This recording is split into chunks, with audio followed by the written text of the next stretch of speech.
My name is Stephanie Walsh, and I'm 28 years old. Right now, I'm sitting in my cramped studio apartment in Portland, staring at the will document my parents just presented to our family. The meeting that ended an hour ago delivered the most shocking news of my life. Everything, absolutely everything, goes to my younger brother Tyler. Dad's construction company that he built from nothing over 30 years, our family home worth $600,000, all the savings accounts, investment portfolios, even Mom's jewelry collection. All to Tyler. I keep reading the legal papers, hoping I misunderstood something, but the words remain the same. Then my phone buzzes with a text from Mom that makes my blood run cold. It's over between us. You made your choice. I realize this isn't just about money or inheritance. This is the systematic destruction of my entire family relationship, orchestrated by someone I trusted completely. Before we dive into this heartbreaking story, I'd love to know where you're watching from. Drop your city or country in the comments below. If this story resonates with you, please hit that like button and subscribe for more real-life family drama stories. Trust me, you won't believe what happens next, and how deep this betrayal actually goes. Looking back now, I can see the signs I missed for years. Growing up, I was what everyone called the golden child. Straight A's throughout high school, earned art scholarships that covered most of my college tuition, spent every summer working alongside Dad in his construction business, learning everything from blueprint reading to customer relations. I genuinely loved helping build something meaningful with my hands, and Dad always said I had a natural eye for design that could really help modernize the business someday. Tyler, my brother who's 3 years younger, took a completely different path. He struggled academically, barely graduating high school with a 2.1 GPA. His teenage years were marked by experimentation with drugs and alcohol that escalated into serious substance abuse issues. He dropped out of college twice, once from community college and again from a state university where Dad spent $15,000 trying to get him back on track. Despite all of Tyler's problems, I never stopped defending him or believing he could turn his life around. When he needed money for his first rehab stint at 20, I gave him my entire college savings account, $8,000 I'd been building since I was 16. When he racked up credit card debt buying drugs, I covered $4,000 to keep him out of legal trouble. When he crashed Dad's truck while driving under the influence, I lied to our parents about what really happened, telling them I'd borrowed the truck and hit a pole myself. I thought I was protecting him, helping him get his life together. What I didn't realize was that my loyalty and constant covering for his mistakes was enabling the very person who would later orchestrate my complete destruction. Our parents, Robert and Linda Walsh, built their construction business from absolutely nothing. Dad started with a single pickup truck and a toolbox, taking on small repair jobs and gradually building a reputation for honest work and fair prices. Mom handled all the bookkeeping and customer service, working 16-hour days during the busy season. They sacrificed vacations, new cars, and restaurant dinners to reinvest every dollar back into growing the business. By the time I graduated college, Walsh Construction employed 12 people and had contracts throughout the Portland metro area. They were proud, hard-working people who valued family loyalty above everything else. What I failed to recognize was how Tyler had been gradually manipulating situations for years, making me look bad while positioning himself as the reformed, responsible son. During family dinners, he'd make subtle comments about my expensive art school friends or my fancy apartment that was actually a converted garage I rented for $900 a month. He'd question whether my graphic design career was really stable enough to support a family and wonder aloud if I was ashamed of Dad's blue-collar work because I dressed differently than when I was 18. These comments seemed harmless, even protective, like a concerned brother looking out for family values. The pattern became clear only in retrospect. Tyler would create situations where my responses could be misinterpreted, then share his version of events with our parents later. If I declined a family barbecue because of a work deadline, Tyler would tell them I was too busy with my art friends to care about family time. When I suggested Dad could expand his business by updating his website and marketing materials, Tyler framed it as me thinking Dad wasn't sophisticated enough to run his own company. Every genuine attempt I made to help or connect with family was twisted into evidence of my supposed arrogance or disconnection from our roots. By this final family meeting, I realized Tyler had been planning this systematic destruction for at least 2 years. The inheritance decision wasn't a sudden choice based on recent events. It was the culmination of a carefully orchestrated campaign to make our parents believe I was selfish, ungrateful, and undeserving of their legacy. Tyler had positioned himself as the loyal son who understood family values while painting me as someone who'd forgotten where I came from. Sitting in my apartment now, surrounded by the marketing materials I'd created for free to help Dad's business, I finally understood that my biggest mistake wasn't trusting Tyler. It was believing that unconditional love and loyalty would be enough to protect me from someone willing to destroy our family for personal gain. Over the following weeks, as I replayed conversations and interactions from the past 2 years, Tyler's master plan became horrifyingly clear. He hadn't just been telling random lies about me. He'd been conducting a sophisticated character assassination campaign with multiple layers of deception designed to systematically turn our parents against me. The brilliance of his strategy was its subtlety. He never made dramatic accusations that might seem suspicious. Instead, he planted small seeds of doubt that grew into major concerns over time. Tyler had told our parents that I only called or visited when I needed financial help, which was completely false. I called Mom every Tuesday evening and Dad every Friday morning to check on business and family news. But Tyler would time his own calls to happen right after mine, subtly asking if I'd mentioned money problems again or commenting that I seemed stressed about something, probably financial. When our parents mentioned these conversations to him, Tyler would express concern about my constant worry about money and suggest that my financial anxiety was affecting my relationship with family. Gradually, their perception shifted from seeing me as a caring daughter to viewing me as someone primarily motivated by financial needs. The lies about me badmouthing the family business were particularly devastating because they struck at Dad's deepest pride. Tyler claimed I'd told my art school friends that I was embarrassed by my contractor father and described his work as just manual labor that anyone could do. He said he'd overheard phone conversations where I called the family business old-fashioned and unprofessional and complained about Dad's backward approach to marketing. None of this was true. I was incredibly proud of what Dad had built, and I'd often told friends about his expertise and business acumen. But Tyler presented these fabrications with such specific details and apparent reluctance that our parents believed every word. Tyler's most manipulative tactic involved enlisting our cousin Derek, who worked in the family business, to corroborate his stories. Derek was struggling financially and deeply grateful for his job with Walsh Construction. When Tyler suggested that I'd been making disrespectful comments about the company and its employees, Derek felt threatened and became willing to support whatever narrative would protect his position. Tyler coached Derek on specific incidents to describe, creating a false history of my supposed arrogance and disrespect during family gatherings and business meetings. Derek would tell Dad that I'd made condescending remarks about uneducated workers or rolled my eyes when Dad explained construction processes to potential clients. These fabricated memories became evidence that my college education had made me think I was superior to my own family. The shift in our parents' behavior was gradual but unmistakable. Phone conversations became shorter and less warm.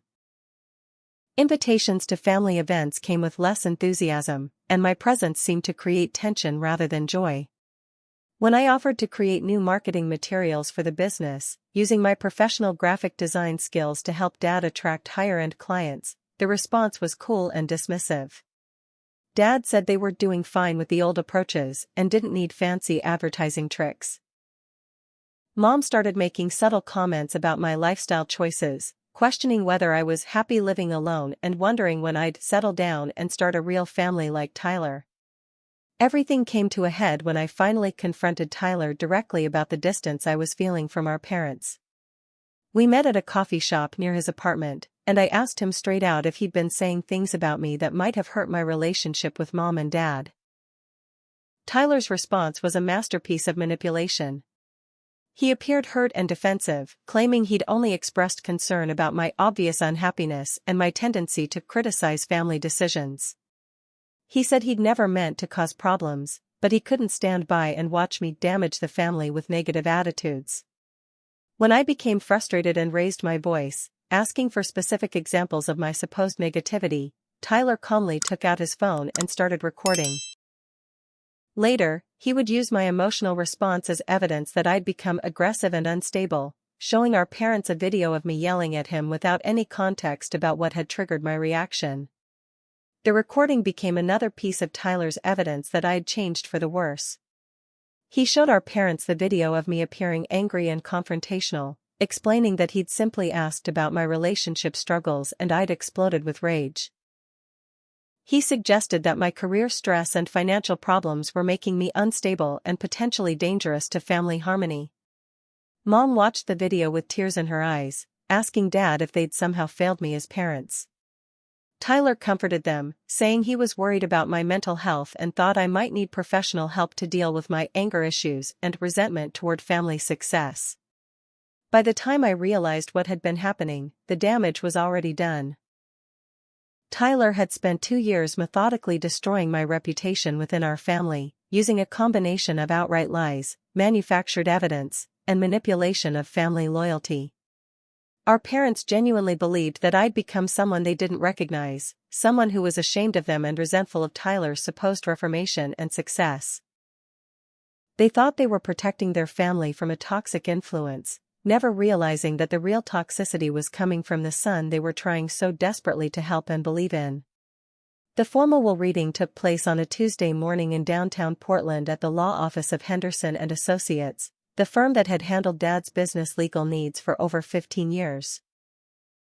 I arrived expecting a standard formality, assuming that any inheritance would be split equally between Tyler and me, probably with some specific provisions about the business that would reflect our different career paths. I wore my best professional dress and brought a leather portfolio, thinking we might need to discuss future business plans or family property management. Tyler arrived 30 minutes late with his pregnant wife Jessica, clearly orchestrating an entrance designed to emphasize his role as the devoted family man taking care of his expanding household. Attorney Mark Henderson appeared visibly uncomfortable as he spread the documents across his conference room table. He'd known our family for years and had watched Tyler's struggles with addiction and legal problems throughout his 20s. The contrast between Tyler's current presentation as a responsible husband and father-to-be versus his history of irresponsibility wasn't lost on anyone who'd been paying attention. But Henderson was bound by client confidentiality and attorney ethics to execute the will exactly as our parents had requested, regardless of his personal feelings about the fairness or wisdom of their decisions. Dad cleared his throat and began reading from a prepared statement that sounded nothing like his usual conversational style. After careful consideration and extensive discussion, your mother and I have decided to leave our entire estate to Tyler Walsh, including Walsh Construction, our family home, all investment accounts, and personal property. The words hit me like a physical blow, but I tried to maintain my composure, thinking there must be some explanation or provision I wasn't understanding yet. Then Dad continued with language that seemed specifically designed to cause maximum pain. This decision reflects our belief that Tyler has demonstrated unwavering commitment to family values and business integrity, while showing responsibility in his personal life that gives us confidence in his ability to preserve and grow our family legacy. Mom took over reading the next section, her voice growing stronger and more righteous as she spoke. We are disappointed in Stephanie's choice to pursue unstable creative pursuits rather than contributing meaningfully to the family business or establishing a stable family foundation. The phrase unstable creative pursuits felt like a slap in the face. I'd built a successful graphic design business with steady clients and growing income, but apparently my career was seen as frivolous compared to Tyler's recent employment with Dad's company. The reference to stable family foundation was clearly about my single status compared to Tyler's marriage and impending fatherhood, suggesting that my life choices made me fundamentally unworthy of family inheritance. Tyler's performance during the reading was Academy Award worthy. As the devastating clauses were read aloud, he appeared increasingly uncomfortable and emotional, wiping away tears and shaking his head as if he couldn't believe what he was hearing. When the reading concluded, he immediately spoke up, his voice thick with apparent anguish. I had no idea it would be this extreme. I tried to convince Mom and Dad to split everything equally. Stephanie, you have to believe me.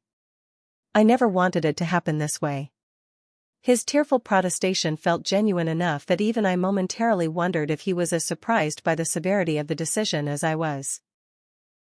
But the timing was too convenient, and his emotional response too perfectly calibrated to make him appear noble while accepting everything our parents had worked 30 years to build. The most devastating revelation came when Henderson explained that Tyler had been promoted to full partner in Walsh Construction 6 months earlier, a business decision that had apparently been made in conjunction with the inheritance planning. Tyler had been living in our family home during this time, gradually taking over Dad's role in day-to-day operations while positioning himself as the natural successor to everything our parents had worked for. I learned that major business decisions had been made during this period without my knowledge, including new contracts and equipment purchases that Tyler had influenced or initiated. He'd essentially been test driving his inheritance for half a year while I remained completely unaware that my future had been decided without any input from me.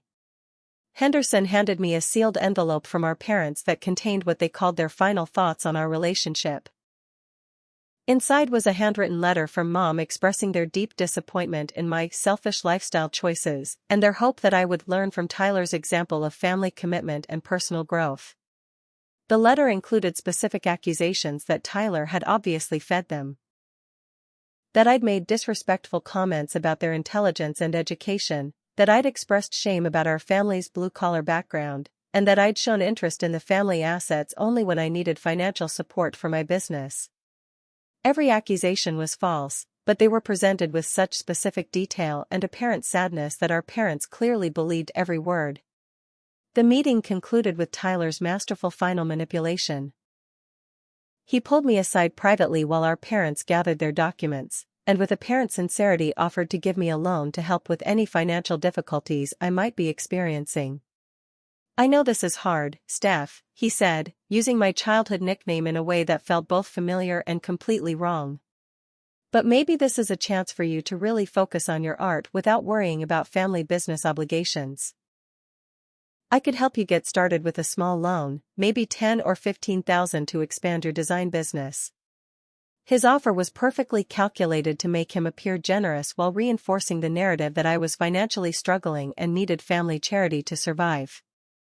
In that moment, I realized that Tyler wasn't just taking my inheritance. He was positioning himself as my benefactor, cementing his role as the successful, responsible sibling who might occasionally help his less fortunate sister out of family obligation and Christian charity. 3 days after the devastating will reading, I received a phone call that opened my eyes to the true scope of Tyler's deception. Margaret Thompson, a longtime family friend who attended our church and had known us since Tyler and I were children, called me with confusion in her voice. Stephanie, honey, she said carefully, I saw some things on social media that don't sound like you at all. I wanted to check with you directly before I believed them. She explained that she'd seen Facebook posts attributed to me that mocked Dad's construction work, calling it embarrassing blue-collar labor that educated people shouldn't have to be associated with. She'd also seen Instagram posts showing me at expensive restaurants with captions about finally escaping my backwards family and living the sophisticated life I deserve. The problem was, I barely used social media and had never posted anything remotely resembling those sentiments. I spent that evening frantically searching Facebook and Instagram, creating accounts I'd never bothered with before, and discovered Tyler's most elaborate deception yet. Someone had created multiple fake social media profiles using my name and photos stolen from my business website and LinkedIn profile. The fake accounts had been active for over 8 months, building a fictional online presence designed to make me appear shallow, materialistic, and ashamed of my family background. The fabricated posts were sophisticated and psychologically devastating. Stephanie Walsh had apparently been living a double life online, posting photos from high-end restaurants and cultural events with captions like "so grateful to finally have cultured friends who understand fine dining" and "another evening with people who actually read books and appreciate art." The fake posts included manufactured conversations with fictional friends where I allegedly complained about family obligations and expressed embarrassment about bringing educated people around my uneducated relatives. Tyler had even created fake check-ins at expensive Portland venues during times when I was actually working in my home studio or attending family gatherings. The most damaging content involved fake screenshots of text conversations between Tyler and me, digitally altered to remove context and make my responses appear cold and money-focused. In the manipulated conversations, I appeared to be constantly asking Tyler for loans, complaining about our parents' spending decisions, and expressing resentment about not having access to family money. One particularly devastating fake exchange showed me allegedly asking Tyler to lie to our parents about a $25,000 loan I supposedly needed for business expansion, with threats to cause family drama if he didn't comply. The screenshots looked authentic enough to fool anyone who wasn't familiar with digital manipulation techniques. Tyler had systematically shared this fabricated evidence throughout our extended family network, church community, and Dad's business associates over the past year. He presented the social media posts and fake conversations with apparent reluctance and pain, claiming he'd been trying to protect our parents from seeing how much I'd changed. He told people that discovering my true feelings about family had been heartbreaking for him, but he felt obligated to share the truth when family members started asking questions about tension in our household. The damage to my reputation was comprehensive and devastating.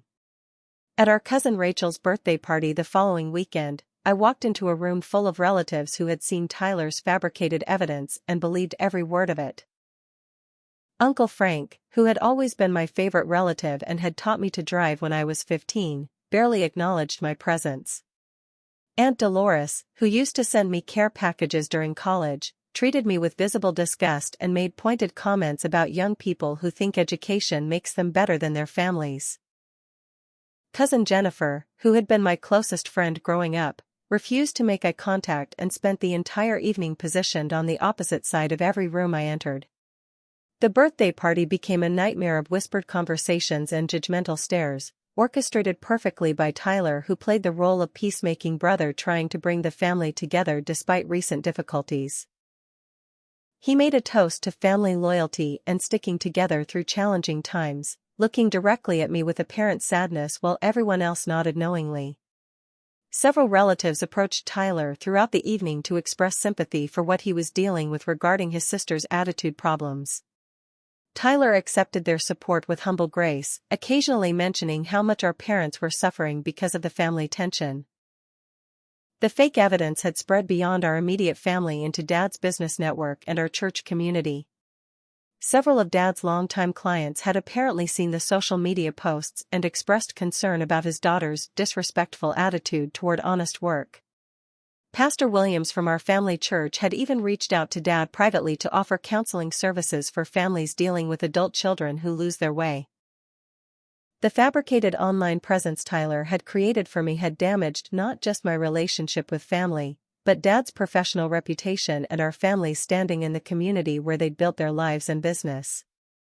Standing in Rachel's backyard, surrounded by relatives who believed I was everything Tyler had painted me to be, I realized the full scope of what I was facing. This wasn't just sibling rivalry or family drama. Tyler had committed what amounted to identity theft and systematic defamation, creating an entirely fictional version of me that was so convincing and psychologically consistent that even people who had known me for decades accepted it without question. He'd weaponized social media and digital manipulation to destroy relationships it had taken a lifetime to build, and he'd done it so gradually and convincingly that no one thought to verify his evidence or question his motives. 2 weeks after the family birthday party disaster, I received a panicked phone call from Jessica, Tyler's wife, at 6:30 in the morning. Dad had suffered what appeared to be a heart attack and was being rushed to Portland General Hospital. I threw on clothes and raced across town, my mind filled with terror about losing him and desperate hope that a family medical crisis might somehow bring us together instead of driving us further apart. I should have known that Tyler would find a way to weaponize even our father's health emergency. When I arrived at the hospital emergency department, Tyler was already positioned as the primary family contact and medical decision-maker. He'd somehow gotten there ahead of me despite living farther from our parents' house, and he'd already spoken extensively with the medical team about Dad's condition and medical history. The attending physician, Dr. Amanda Foster, greeted me politely but with a noticeable coolness that suggested she'd already formed opinions about me based on whatever information Tyler had provided during Dad's intake process. Tyler had used the crisis as an opportunity to deliver his most devastating character assassination yet. While Dad was being stabilized in the emergency room, Tyler had given Dr. Foster and the nursing staff a detailed family history that painted me as a primary source of stress in our father's life. He explained that Dad had been experiencing increasing anxiety over the past year due to my constant financial demands and threats to sue the family business over inheritance disputes. Tyler presented a timeline he'd obviously prepared in advance, correlating Dad's blood pressure spikes with dates when I'd allegedly made unreasonable requests for money or created family drama. The medical timeline Tyler provided was a masterpiece of manipulation disguised as helpful family history. He told Dr. Foster that Dad's first signs of cardiac stress had appeared around the time I'd threatened to involve lawyers in family business decisions, referring to a conversation where I'd simply asked questions about my future role in Walsh Construction. Tyler described Dad's increasing anxiety about my erratic behavior and financial desperation, creating a medical narrative that made my very presence seem dangerous to our father's recovery. In the hospital waiting room, surrounded by extended family who had rushed to provide support, Tyler delivered an Oscar-worthy performance that sealed my fate as the family pariah. With tears streaming down his face, he told our assembled relatives about the impossible position he'd been in, trying to protect Dad's health while dealing with my increasingly toxic behavior. He revealed that I'd supposedly been pressuring our parents for months about changing the will, claiming I deserved equal inheritance despite my lack of contribution to the family business. Tyler's version of events made him appear as the devoted son who'd been shouldering an enormous emotional burden, trying to shield our parents from my selfishness while maintaining family unity. Tyler produced his phone and shared what he claimed were voicemails I'd left for Dad over the past month, demanding meetings about my rights and threatening to get what I deserve through legal channels if our parents didn't reconsider their inheritance decisions. The voicemails sounded like me, but I'd never left any such messages. Tyler had obviously used audio editing software to create composite recordings using snippets of my voice from legitimate family conversations, stitched together to create entirely fictional threats and demands. The fake voicemails were Tyler's trump card in establishing me as the villain in Dad's health crisis. As our relatives listened to what sounded like my voice making increasingly aggressive demands about money and inheritance, their faces showed a mixture of shock, disappointment, and disgust. Aunt Patricia, who had always been my strongest advocate in the family, looked at me with tears in her eyes and asked how I could be so selfish during such a frightening time. Uncle Frank shook his head sadly and moved to sit closer to Tyler, offering support to the son who was dealing with so much stress from family problems. Tyler's manipulation of Dad's medical crisis extended to controlling access and information during the recovery period. He arranged the visiting schedule to ensure he was always present when doctors provided updates, positioning himself as the responsible family member while limiting my opportunities for private conversations with medical staff. When Dr. Foster mentioned that reducing family stress would be important for Dad's recovery, Tyler nodded meaningfully and suggested that some family members might need to step back temporarily to avoid causing additional anxiety. When Dad finally regained consciousness and was stable enough for visitors, his first words to me were cold and distant in a way that broke my heart completely. "I don't want any stress right now, Stephanie," he said weakly, looking at me with disappointment rather than the relief and love I'd expected to see. Tyler had obviously used the hours while I wasn't present to reinforce his narrative about my role in creating the stress that led to Dad's heart attack.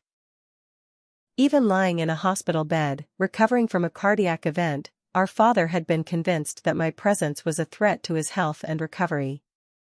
The heart attack became Tyler's ultimate proof that family harmony and Dad's well-being required my removal from their lives. He positioned himself as the selfless caregiver who would do anything to protect our parents' health, while painting me as someone so toxic that my mere presence could literally threaten our father's life. The medical crisis gave Tyler's lies an urgency and legitimacy that made questioning his version of events seem not just wrong, but potentially dangerous to our father's survival.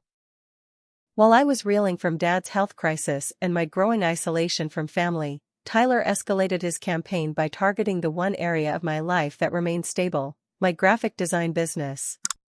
Over the course of 2 weeks in November, my professional reputation was systematically destroyed through what I initially thought was an incredibly unlucky series of coincidences. 3 major clients canceled contracts within 5 days of each other, citing concerns about my reliability and professional standards that seemed to come from nowhere. Portland's creative community is relatively small and interconnected, so negative word spreads quickly when reputation issues arise. The first cancellation came from Northwest Medical Group, a healthcare network that had hired me to redesign their patient education materials. Dr. Patricia Huang, their marketing coordinator, called me with obvious discomfort in her voice to explain that they'd received information about my recent family troubles and concerns about my ability to meet deadlines while dealing with personal stress. She mentioned that someone claiming to be my brother had contacted them directly to express worry about my emotional stability and suggested that I might not be capable of handling their project responsibly during such a difficult time. Within 48 hours, Morrison Community Bank and Cascade Environmental Consulting both canceled their contracts using almost identical language about concerns regarding my professionalism and reliability. Both clients mentioned receiving calls from a concerned family member who wanted to make sure they understood that I was going through serious personal difficulties that might affect my work quality. The caller had apparently provided specific examples of projects where I'd supposedly delivered poor work or missed deadlines for other family friends, creating a pattern of unprofessional behavior that made continued business relationships seem risky. I spent an entire weekend calling every client who had canceled, trying to understand what specific information they'd received and from whom. The story that emerged was both sophisticated and devastating. Tyler had conducted a methodical campaign against my business, contacting clients individually with a carefully crafted mix of concern and reluctance. He presented himself as a loving brother who was worried about my mental health and felt obligated to warn people who might be depending on my professional services during what he described as my personal breakdown. Tyler's sabotage campaign included creating fake Yelp and Google reviews that appeared to come from legitimate clients describing missed deadlines, poor communication, and substandard work quality. The fake reviews were written in different styles and included specific details about fictional projects that made them seem authentic to anyone who wasn't familiar with my actual client history. He'd also contacted members of the Portland Creative Professionals Network, the industry association where I'd built many business relationships, expressing concern about my recent behavior and suggesting that recommending my services might not be appropriate during my current difficulties. The financial pressure created by losing 3 major contracts simultaneously was exactly what Tyler had calculated. Within 2 weeks, I was facing the possibility of losing my apartment and having to move back home, which would put me in a position of complete dependence on family members who had already decided I was toxic and undeserving. The timing wasn't coincidental. Tyler understood that financial desperation would make me more likely to accept whatever crumbs of support he might offer, cementing his position as the successful sibling who occasionally helped his struggling sister out of charity. When I finally gathered the courage to approach our parents about temporary financial help while I rebuilt my client base, Tyler revealed his most devastating trump card yet. He told Mom and Dad that I'd been badmouthing them to potential clients for months, using our family's blue-collar background as a way to establish my sophistication with upscale customers. Tyler produced fake email screenshots where I allegedly told a potential client that I was embarrassed by my contractor father and his tacky, unprofessional business practices that I'd worked hard to distance myself from through education and cultural refinement. The fabricated emails showed Stephanie Walsh describing our family home as the kind of place that shows why I had to educate myself out of that environment and referring to Dad's construction work as exactly the kind of unsophisticated labor that drives young people to pursue higher education.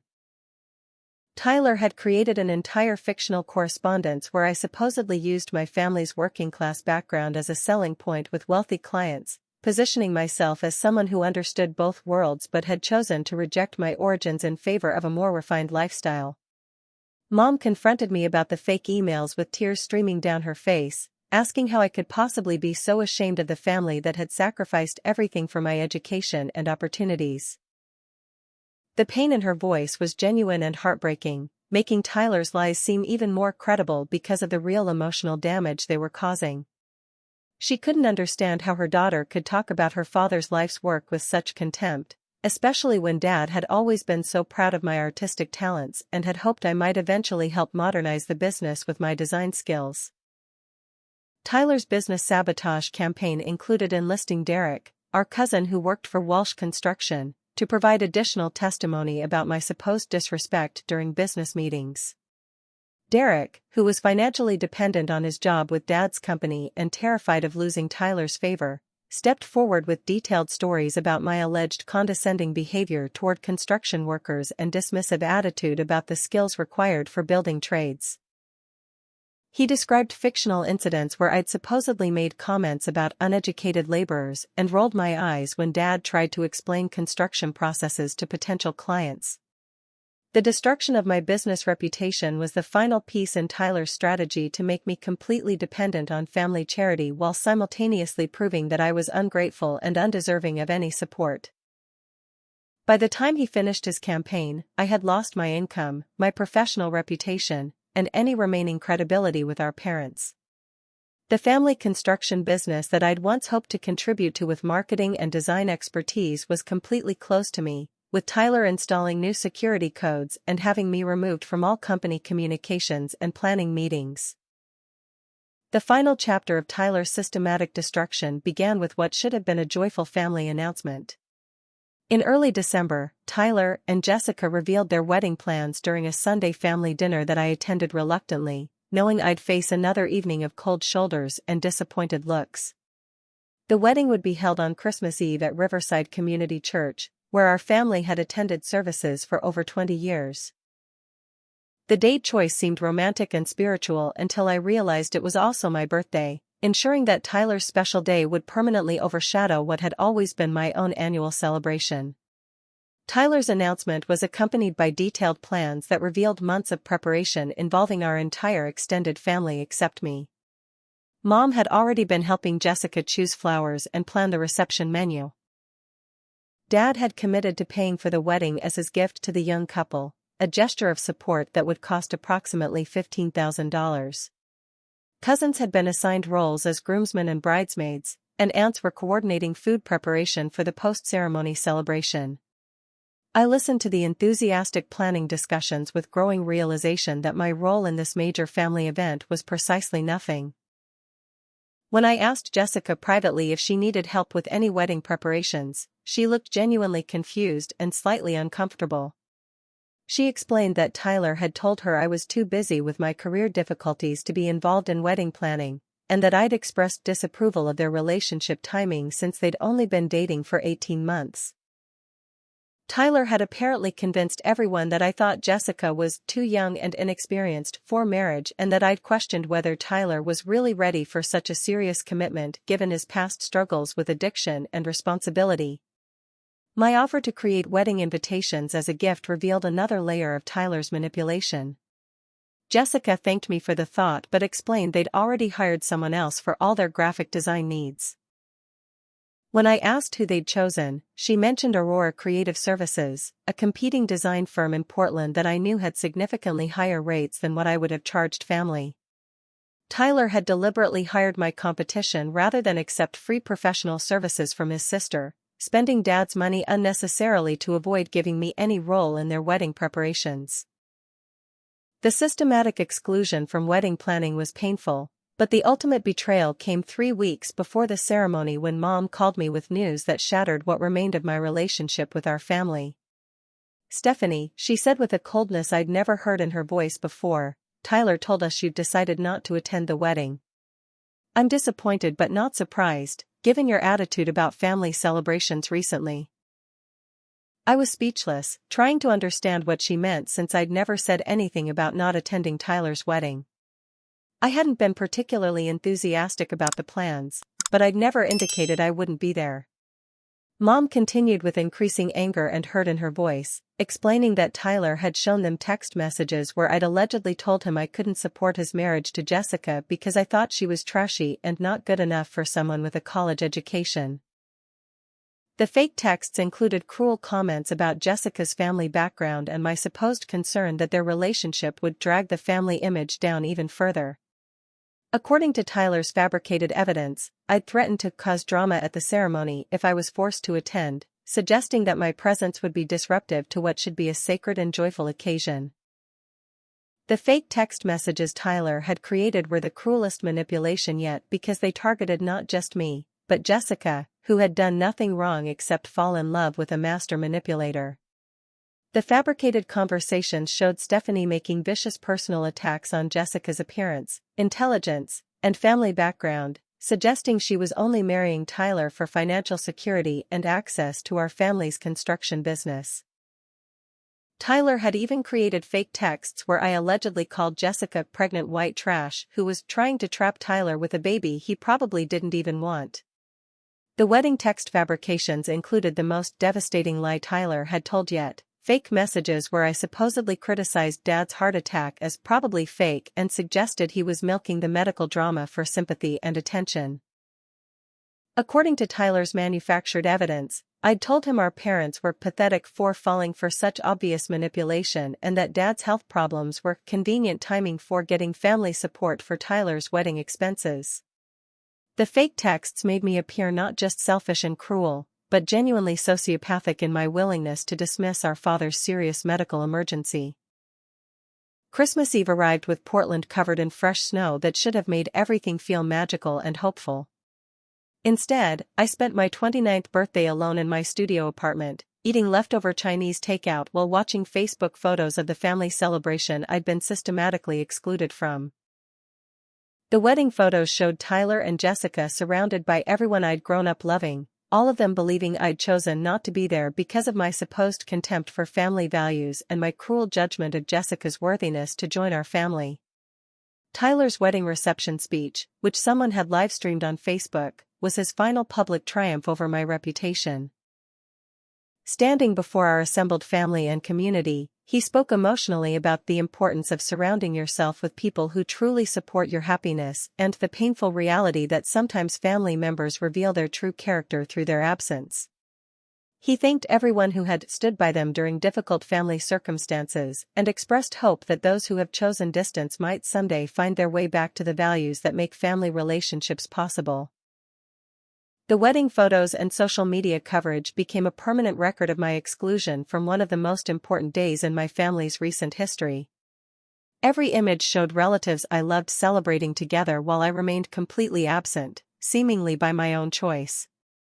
Tyler had orchestrated the perfect public demonstration that our family was better off without me, that my absence actually improved their ability to celebrate and connect with each other. The wedding became proof that Tyler's version of our family story was correct. He was the loyal son who brought people together, and I was the problem that created division and unhappiness wherever I appeared. My salvation began with a phone call I never expected to receive. 3 weeks after Tyler's wedding, Jessica called me at 11 o'clock on a Tuesday night, her voice shaking with what sounded like a combination of fear and determination. "Stephanie," she whispered, "I need to talk to you. Can you meet me somewhere private tomorrow? There are things about Tyler that you need to know, and things I need to tell you about what's really been happening." She sounded terrified but resolved, like someone who had finally decided to do the right thing regardless of the personal cost. We met the next afternoon at a small coffee shop in Southeast Portland, far from anywhere our family might accidentally encounter us. Jessica looked exhausted and nervous, constantly checking her phone and glancing around as if she expected Tyler to appear at any moment. She explained that Tyler had no idea she was meeting with me, and that discovering what she was about to share had made her question everything about their relationship and marriage. "I'm probably destroying my marriage by telling you this," she said, "but I can't live with what I know anymore." Jessica had discovered Tyler's deception completely by accident while using his laptop to print wedding thank you notes. Tyler had forgotten to close several browser tabs containing the fake social media accounts he'd created in my name, along with folders full of fabricated text messages, doctored audio recordings, and detailed notes about his campaign to destroy my reputation within our family. The evidence was overwhelming and methodical, showing years of systematic planning and deception that went far beyond anything Jessica had imagined possible. The laptop contained folders labeled with dates and family members' names, showing Tyler's careful tracking of which lies he'd told to whom and when. There were draft versions of fake text messages with notes about making them more believable and adding emotional details that Mom will respond to. Jessica found audio editing software with files containing snippets of my voice from family gatherings, which Tyler had used to create the fake voicemails that made me appear to be demanding money and threatening legal action against our parents. Most shocking to Jessica was discovering that Tyler's manipulation extended to their own relationship. She found evidence that Tyler had been stealing money from Walsh Construction for over 18 months, skimming cash from contract payments and creating fake expenses to cover his theft. The stolen money had funded their lifestyle, including the engagement ring, wedding expenses, and the down payment on their new apartment. Tyler had blamed missing company funds on accounting errors caused by Dad's health stress and had suggested that family financial pressure from my supposed demands was affecting Dad's ability to manage business finances properly. Jessica also discovered Tyler's detailed plans for future manipulation, including strategies for gradually gaining complete control over our parents' finances and property. His notes outlined plans to have them declared incompetent to manage their own affairs, using Dad's heart attack as evidence that they needed Tyler's protection from stress and bad decision-making. The laptop contained research about elder care laws and financial guardianship procedures, showing that Tyler's manipulation was intended to continue indefinitely until he had complete control over everything our parents had worked their entire lives to build. The most damning evidence was a series of audio recordings Tyler had made of private family conversations, including intimate moments between our parents where they expressed genuine pain and confusion about my supposed behavior changes. Tyler had recorded Mom crying about losing her daughter and Dad wondering if they'd somehow failed as parents. These recordings showed that Tyler wasn't just manipulating our family for money, but that he was genuinely enjoying the emotional pain he was causing through his elaborate deceptions. Armed with Jessica's evidence, I began the delicate process of exposing Tyler's lies without appearing desperate or vindictive. My first approach was to Aunt Patricia, who had always been the most fair-minded person in our extended family and the most willing to question accepted narratives when something didn't make sense. I asked her to meet with me privately, explaining that I had information about family situations that I needed to share with someone I trusted before taking any further action. Patricia's reaction to seeing Tyler's fabricated evidence was initially disbelief, then horror, then growing anger as she realized the scope of what had been done to our family. She was particularly upset by the fake text messages targeting Jessica, recognizing that Tyler had been willing to hurt his own wife's reputation to make his lies about me more convincing. Patricia agreed to help me approach other family members gradually, understanding that people who had invested so much emotional energy in believing Tyler's version of events would need time and careful handling to accept the truth. The process of revealing Tyler's deception to our family was like performing surgery on a living organism. Each person we approached had to confront not just Tyler's lies, but their own role in believing and spreading false information about me. Uncle Frank was devastated to realize he'd treated his niece with coldness and judgment based on fabricated evidence.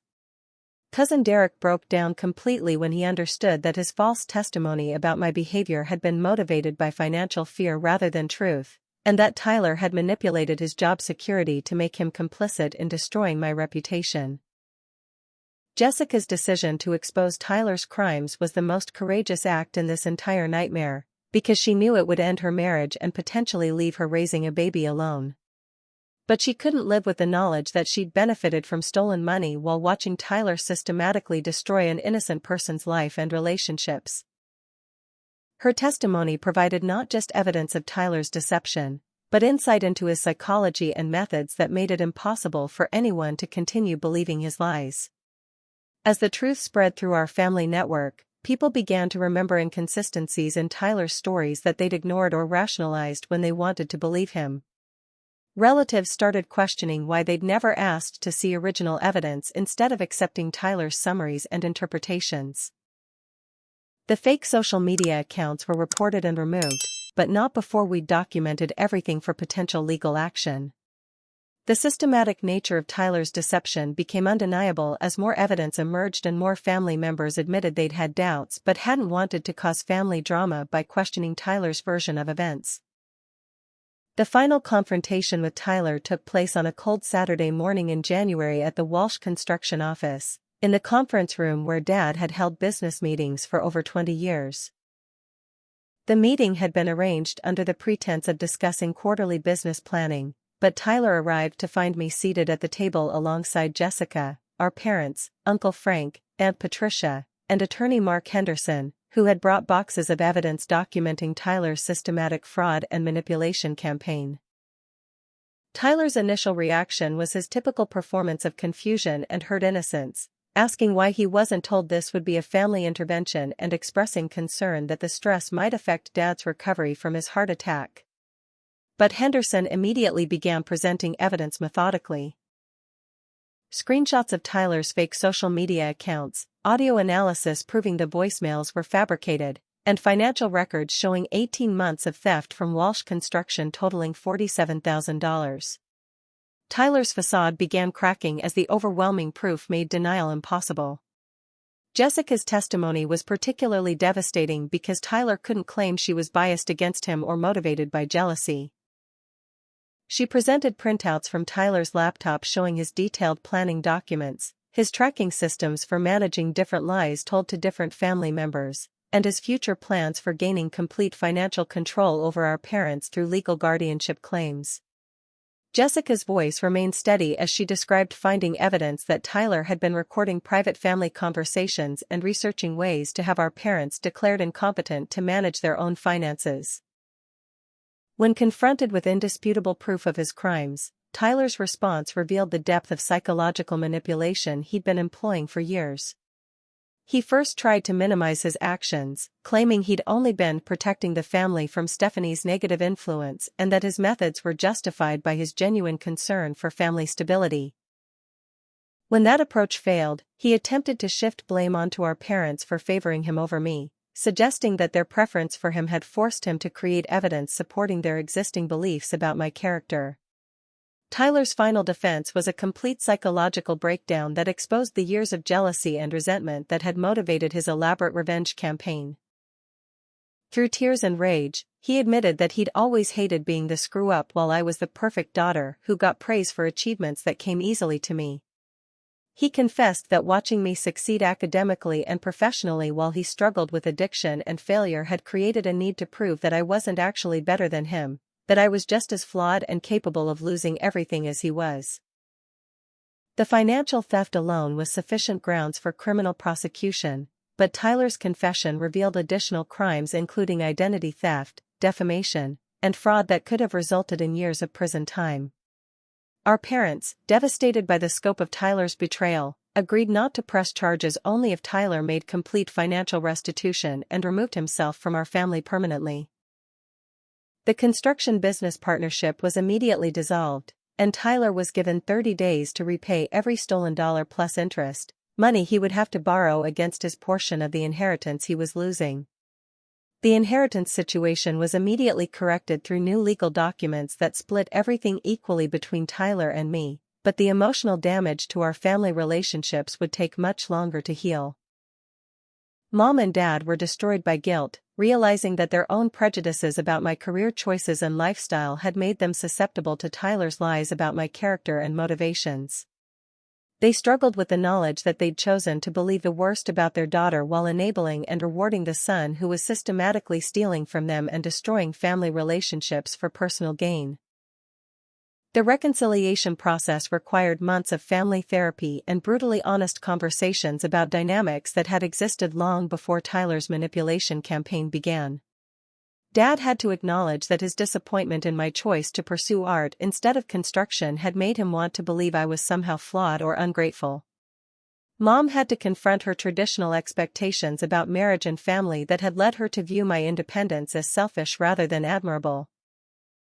Both parents needed to understand how their favoritism toward Tyler, motivated by concern about his struggles, had enabled his sense of entitlement and resentment toward my success. My own healing required learning to set healthy boundaries and refusing to simply forgive and forget without acknowledgement of the real harm that had been caused to my reputation, career, and emotional well-being. I needed our family to understand that Tyler's lies had destroyed business relationships and professional credibility that would take years to rebuild, and that the emotional trauma of being systematically betrayed by people I loved couldn't be erased through apologies alone. True reconciliation would require ongoing effort and changed behavior, not just admission of past mistakes. Tyler and Jessica divorced within 6 months, and Tyler moved to Seattle where he couldn't face the community that knew the truth about his character. Jessica kept her maiden name and raised their daughter with support from our family, who embraced her courage in exposing Tyler's crimes despite the personal cost to her own life. The business Tyler had thought he would inherit continued under Dad's leadership, with me gradually taking on marketing and design responsibilities that utilized my professional skills while honoring the company's working-class values and reputation. The most profound lesson from this nightmare was understanding that family relationships, like all meaningful connections, must be built on truth, respect, and authentic love rather than manipulation, favoritism, and conditional acceptance. Tyler's elaborate deception had succeeded because it exploited existing family dysfunctions and unspoken prejudices that made lies seem more believable than reality. True healing required not just exposing the lies, but addressing the underlying issues that had made our family vulnerable to manipulation in the first place. Sitting in Dad's construction office now, helping him plan marketing strategies for expanding into sustainable building practices, I finally feel valued and respected for who I am rather than who others wanted me to become. The scars from Tyler's betrayal will always remain, but they've taught me that the greatest gift we can give ourselves is refusing to accept treatment that diminishes our worth, even from family members who should know better. Sometimes the most loving thing we can do is insist on truth and accountability, even when it's painful for everyone involved. My family's story proves that genuine love and loyalty cannot coexist with systematic deception and manipulation. Tyler thought he could build a life on lies and stolen opportunities, but truth has a way of emerging eventually, and the damage caused by sustained deception is always greater than whatever temporary advantage might be gained. The most important relationship we have is with ourselves, and protecting that relationship sometimes requires standing alone until others are ready to see and accept the truth about who we really are. What family dynamics have you experienced that made you question your own worth or reality? Have you ever had to choose between family harmony and standing up for your truth?